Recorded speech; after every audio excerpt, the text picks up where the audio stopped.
Tom, you travel all around the country, you're speaking to all the agents. No matter what the media says about the market, there's some areas that are super hot. If you're going to an auction and you're a buyer, how do you try and beat that?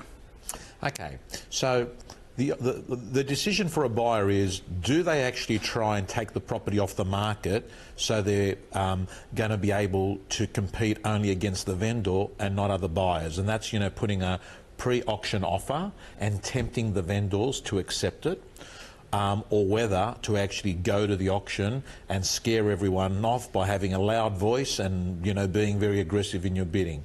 So the jury's out on that. But what I can say to you is, if you're a vendor and you get an offer in the first day of your campaign, you probably will have a reluctance to accept it, because you're going to think to yourself, if that's what we're getting now, there'll be more to come. So if a buyer is watching this, they should bear that in mind. The second thing I'd say is, if you're a buyer and you want to try and get yourself a bargain without other people, put in a strong offer maybe a week or two into the campaign.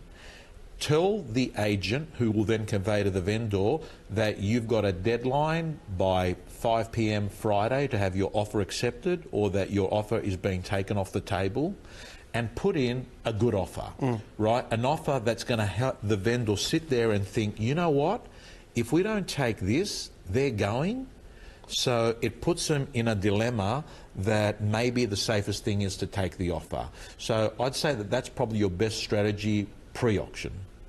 If you're going to go to auction because they won't accept your offer, or the agent says that they're not going to take an offer beforehand, because sometimes I'll say, listen, there's no point putting an offer in because we've got a lot of interest and they're not going to take an offer prior.